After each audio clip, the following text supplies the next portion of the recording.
ये मेरा fourth lecture है पॉलिनोमियल्स में। 9th क्लास के लिए मैथ के पॉलिनोमियल एनसीईआरटी बुक में ये सेकंड चैप्टर है, इसका फोर्थ लेक्चर है। हम फैक्टर्स निकालना सीखेंगे, ये एग्जाम में ऐसे आते हैं फैक्टर्स निकालना इस चैप्टर से। मान लीजिए आपके पास है 6x² प्लस 17x प्लस 5, इसके फैक्टर्स करना। ये क्वाड्रेटिक पॉलिनोमियल है। क्वाड्रेटिक मतलब जिसकी ऑर्डर कितनी हो, 2 हो। इसकी ऑर्डर 2 है, हाईएस्ट पावर जो है वो 2 है। इसकी 0, इसकी 1, इसकी 2, इसके दो फैक्टर्स हो जाएंगे। कभी नहीं भी होते तब बताऊंगा क्यों नहीं होते। तो इसमें क्या करते हैं, ये जो पहला है एक्स स्क्वायर का जो कोफिशिएंट है, जो इधर लिखा होता है इसको कोफिशिएंट कहते हैं। और ये जो कांस्टेंट टर्म है निशान के साथ, इसका तो हमें पता है, इसका निशान तो प्लस होता है, जब कुछ नहीं निशान हो तो प्लस होता है। तो इन दोनों को हमने मल्टीप्लाई करा, मल्टीप्लाई करके यहाँ लिख दिया, ये हो गया +30 पहला का। फिर हमको इसके दो टुकड़े करने हैं, ऐसे बना लिया रफ में। रफ में क्या, आप फेयर में भी बना सकते हैं। इसके दो टुकड़े करें, पहला 0 और फिर दूसरा +17। इन दोनों का जोड़ यानी इन दोनों का गुणा 30 नहीं है, 0 है। अब हमने इसमें एक जोड़ा और इसमें एक घटाया, तभी इन दोनों का जोड़ 17 होगा। देखिए ये प्लस है, प्लस होने से प्रोडक्ट यहाँ प्लस लाना है प्रोडक्ट को। इसके मतलब इसके दो टुकड़े होंगे, या तो दोनों नेगेटिव होंगे या दोनों पॉजिटिव होंगे, क्योंकि ये पॉजिटिव संख्या है, ऐसे दोनों के टुकड़े पॉजिटिव पॉजिटिव। तो हमने एक बढ़ाया, एक यहाँ घटाया, ये देख कर लीजिए अपने आप। और इनका प्रोडक्ट यहाँ लिखे, ये कितना है, +16। अब हमने फिर इसको एक और बढ़ाया और इसको घटाया, इसको घटाना पड़ेगा ताकि जोड़ उसका 17 है। अब यहाँ +2, ये 15, इनका प्रोडक्ट कितना हुआ, +30। बस मैच कर गया, ये इसके बराबर हो गया। तो इसके मतलब ये सही है। इसके मतलब हम इसके 17 के टुकड़े हो गए 2 15, और 17x के टुकड़े हो जाएंगे 2x प्लस 15x। ये ठीक है, 17x हो जाएंगे +2x प्लस 15x। तो अब हम इसको लिखेंगे इक्वल टू, ये किसके बराबर है, 6x² plus 2x plus 15x plus ये 5। 17x के टुकड़े कर दिए। ठीक है, अब हमको इन दोनों में कुछ कॉमन निकालना है और इन दोनों में कुछ कॉमन निकालना है। यहाँ 2 है, यहाँ 6 है, ये होता है 2 × 3। पहली बात तो यह है कि दोनों में एक x² है, एक x है, तो x कॉमन तो निकलेगा ही निकलेगा। और ये है 2 × 3 6, और ये 2 है, तो यानी 2 भी कॉमन निकलेगा, 2x कॉमन निकाल दिया हमने। तो यहाँ क्या बचा, यहाँ बचा 3x। गुणा करके देख लीजिए, 2 × 3 6, x × x² ठीक है। अब यहाँ 2x, यहाँ 2x पूरा कॉमन निकाल लिया। जब भी पूरा निकल जाए कॉमन, तो समझ लो 1 बचेगा, तो 0 मत कहिएगा। तो क्यों, क्योंकि ये 2x जो है दैट इज 2x × 1 है। ठीक, ये ध्यान रखने वाली बात है, 0 मत करिएगा। अब यहाँ पर क्या है, x तो कॉमन निकलेगा नहीं, इसमें x है नहीं। ये है 5 × 3 और ये है 5, तो 5 कॉमन निकल जाएगा। क्या बचेगा, यहाँ बचेगा 3x प्लस 1। ये पूरा का पूरा आ गया, इसके मतलब यहाँ 1 बचेगा, 0 नहीं बचेगा। उसी तरीके से ये 5 × 1 है, इसलिए आप इन दोनों में हम क्लियरली पता है कि कॉमन निकल जाएगा 3x1। अगर ये और ये सेम नहीं है तो इसके मतलब आप कुछ गलत कर रहे हैं, कहीं ना कहीं गलती हो गई आपसे। अब 3x + 1 कॉमन निकलेगा, और यहाँ क्या बचेगा, 2x, और यहाँ प्लस ये, और ये फिर प्लस। ये आपका आंसर। जो बच्चे कॉमन निकालना नहीं जानते हैं वो आगे बिल्कुल नहीं बढ़ सकते हैं। तो अगर वो चाहते हैं कि उन्हें पिछली क्लास में नहीं पढ़ाया ढंग से, तो कॉमन निकालना नहीं जानते होंगे, तो वो कमेंट में लिख दें और मैं एक उसके लिए अलग से वीडियो बना दूँ। ठीक हो गया है, चैप्टर हो गया इसके। अब यहीं पर एक सवाल प्रश्न उठता है कि अगर अगर ये 17 की जगह 16 होता मान लो, मल्टीप्लाई करके तो 30 आया, इन दोनों को मल्टीप्लाई करके तो 30 आया, प्लस 30। इसके दो टुकड़े कटे, एक 0 हो गया, एक प्लस 16 हो गया। ये तो इनवैलिड है, क्योंकि इन दोनों का गुणा 0 होगा, बेकार है। अब इसमें एक बढ़ाया, ये +1 किया, इसमें एक घटाया, ये 15 किया। इन दोनों का जो प्रोडक्ट है वो +15 हो गया, +15 हो गया। प्रोडक्ट प्रोडक्ट कर रहे हैं इन दोनों का, इसके टुकड़े हैं +1, और इसमें एक और बढ़ाया तो इसमें घटाया 14, 14।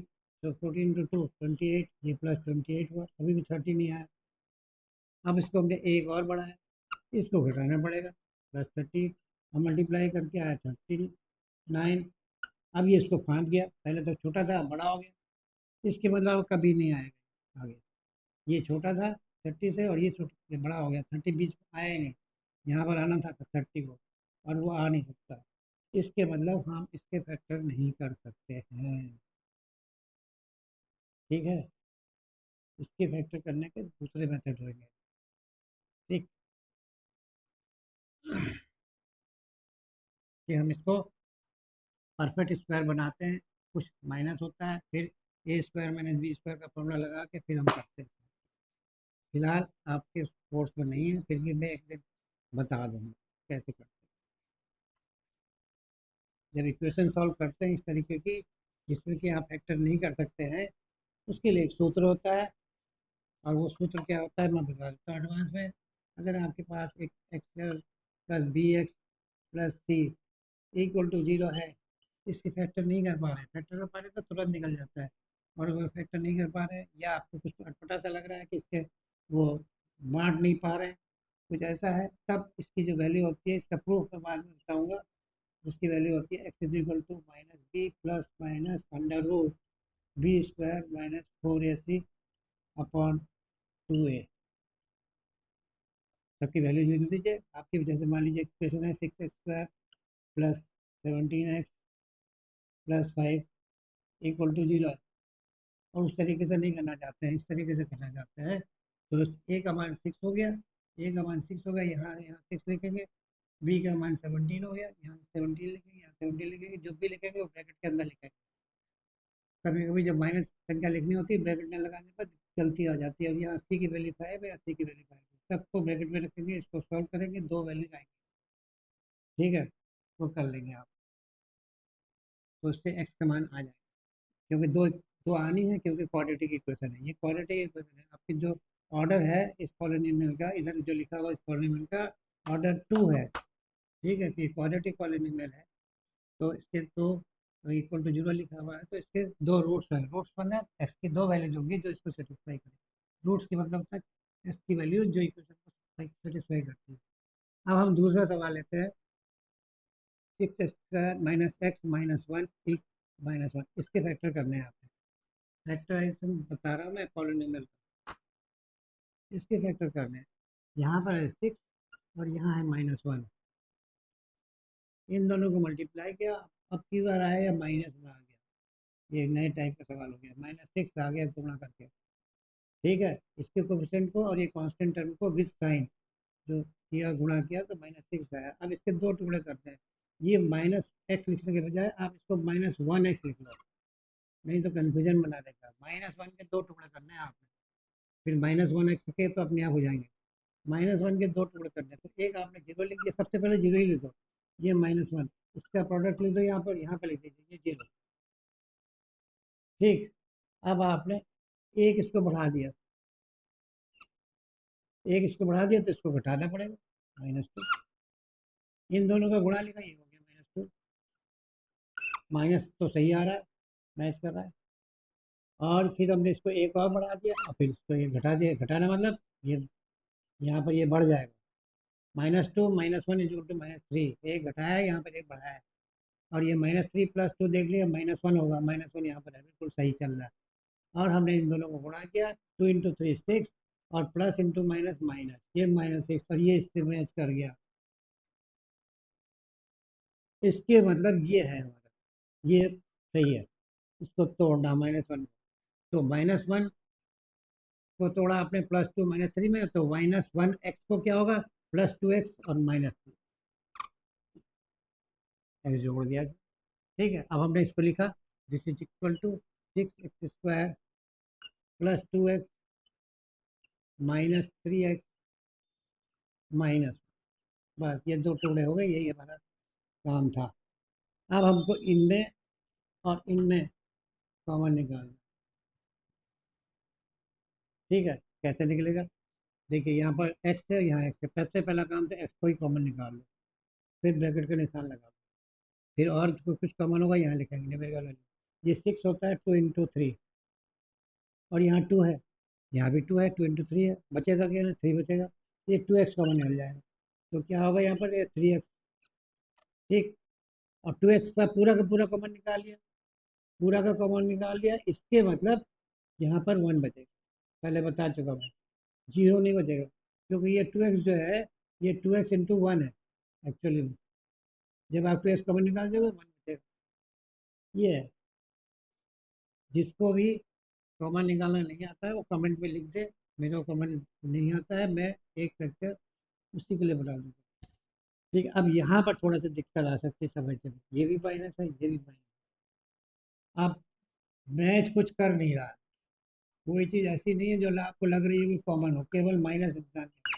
यहाँ भी माइनस है, यहाँ भी माइनस है, ये माइनस तो कॉमन निकलेगा। ठीक, ना इससे कॉमन निकल रहा है, ना इससे कॉमन निकल रहा है, तो जब इससे कॉमन निकलेगा तो यहाँ 1, कॉमन 1 निकालेंगे, इससे भी कॉमन कुछ नहीं निकाला, यहाँ 1, तो -1 कॉमन निकलेगा। इसको समझ लो 3x × 1 और इसको समझ लो 1 × 1। ठीक, तो माइनस निशान है, वो भी कॉमन हो गया, माइनस निकाल लिया। अब देखो, अब क्या है कि इसको एक बार ऐसे लिखो, -3x प्लस -1, ये ऐसे समझो, -3x plus plus minus minus होता है, तो यही चीज़ रही। ठीक, यही चीज़ रही। अब हमने इसको कर दिया माइनस, और ये 3x क्योंकि कॉमन नहीं निकल रहा इसलिए सब करना पड़ रहा है, ×1 लिख दिया अपनी तरफ से, प्लस, और यहाँ पर ये -1 ×1 कर दिया इधर, क्या ब्रैकेट के अंदर कर दो, ये देख लीजिए कहीं गलती आ रही है तो समझ में आती है तो बता दो। ये थी -3x -1, इसको कर दिया, जब कोई कॉमन ना निकले और दोनों के साइन में दिक्कत आ रही है कि क्या कॉमन निकलेगा, ठीक है, तो आप इसको इस तरीके से करिए, -3x, यहाँ लिखे plus minus, plus minus plus into minus minus होता है, तो बिल्कुल सही है, इसको मैंने ऐसे लिख दिया। अब यहाँ पर आप एक 3x × 1 लिख दीजिए, क्योंकि 3x × 1 3x ही होता है, अपनी तरफ से लिखिए, और यहाँ भी -1 × 1 यहाँ भी लिख दीजिए। अब आपने कॉमन निकालना है, एक तो ये माइनस निकालना है, और एक ये 1 निकालना है, एक ये 1 निकाल, ये -1 कॉमन निकल, यहाँ क्या बचा 3x। ठीक है, ये आपको अगर प्रोडक्ट का साइन आ गया उसको भी वो नहीं लिखा जाता, यहाँ प्लस और ये बचा यहाँ पर +1, ये -1 × 3x + 1। जो बच्चे तेज हैं वो सीधे इसको कर लेंगे, इसको नहीं तेज है वो दिक्कत लाएंगे। ये है करने का ढंग, समझने का ढंग। ठीक है, अगर दोनों माइनस है, मैच नहीं करते हैं दोनों, कुछ भी कॉमन नहीं है, तो -1 कॉमन निकलेगा, और अंदर हो जाएगा ये प्लस का निशान हो जाएगा, गुणा करके देख लो, -1 × 3x -3x -1 × +1, दैट इज -1 ये। ठीक है, तो यहाँ पर जब कॉमन निकाले तो उसके बाद आप गुणा भी कर लीजिए, तो प्रोडक्ट भी निकाल लीजिए, देखिए क्या है, तो सही आ रहा नहीं आ रहा, सही कॉमन निकाला नहीं, अगर यहीं पर गलती हो गई तो आगे सब गलत हो जाएगा। अब यहाँ देखिए, ये और ये सेम है, होना भी चाहिए, नहीं होता तो इसके अंदर कहीं गड़बड़ कर रहे हैं आप। इस पूरे टर्म में और इस पूरे टर्म में क्या कॉमन निकलेगा, 3x + 1।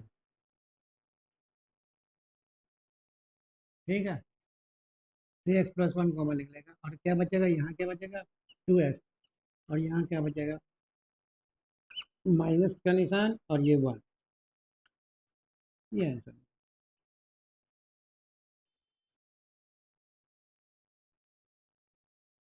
ठीक है, तो ये रहा आज का। अब उसके बाद में इन्हीं को फैक्टर थ्योरम के हिसाब से इनके वो करूँगा नेक्स्ट उसमें, नेक्स्ट वीडियो।